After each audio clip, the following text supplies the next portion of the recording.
Okay. So to pick back up, we want to create our subnets here. So let's go ahead and do that. Like I said, we were going to have 3 layers: the DB layer, application layer, and then a web layer. So a total of 9 or so subnets, give or take. Okay. So here we want to select our custom VPC, not our default. And then we want to give it a name. So what do we want to name you? And you can't see, but I have a cheat sheet over here on my side. So let's call you Web A. All right. And then we want this in our US East 1A availability zone.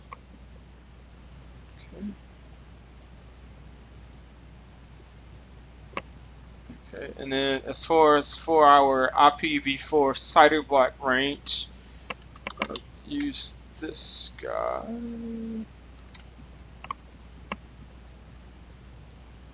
Okay, and then for our IPv6, we are going to use 0, 0 for this guy.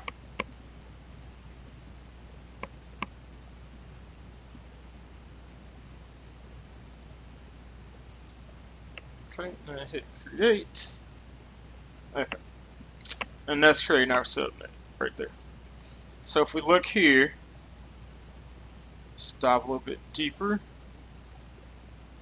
Okay, we can see now that our subnet is created.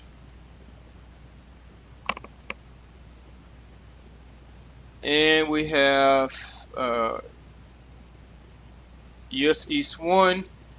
This is using our default route table, and this is using our default NACL. And then we have our IPv4 CIDR range. Below that, you'll see the IPv6 CIDR range. And I believe that's all we want to show here. Okay. So I'm going to go ahead and create the rest of the subnets for this. I don't want to bore you with doing that. One other thing before I pause the video and come back was that I wanted to show you that you can filter. So right now it's defaulted, or it's filtered by my custom VPC here. That's only showing the subnets for my custom VPC. So if I clear that, now we can see all of the subnets that are available. And then if I want to come back in, I believe this is my custom. Yeah. Okay. And then now I can see my subnets that are just associated with my custom VPC. So I'm going to pause there, create the 8 remaining subnets, and then we'll jump back in.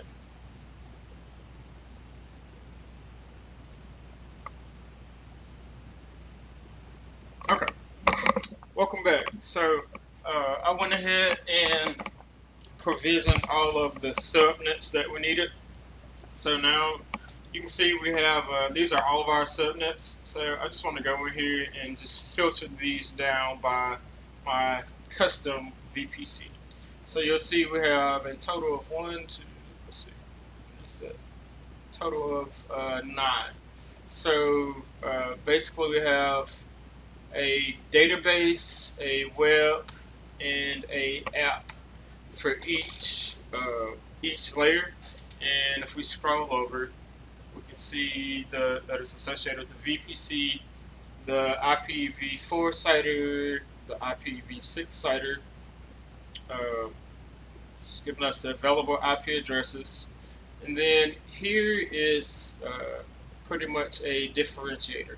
So you'll notice here that if we sort this, we have each layer is on a different availability zone. So we have Web A, DBA A, App A. All of those reside on AZ US East 1, and then same thing with the Bs. The Bs associate my Bs, or my database B, my web B, my app B. All of those are on US East B, and then same thing for C.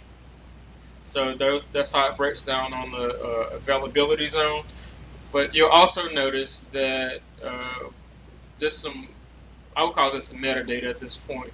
But you can see that these are not default subnets, and these are not auto-assigned the IP addresses. So we'll probably go in and change that at some point in the future. One more thing to note is that we are still using the default route table as well as the default NAPL here. So we haven't changed anything with that. But that's pretty much it. So quick recap, we created a custom VPC, which is this guy, custom VPC. And then within that VPC, we have a total of 9 subnets that we have associated with our custom VPC. So I think that was enough for this particular segment, and we'll be back soon with a follow-up to this video.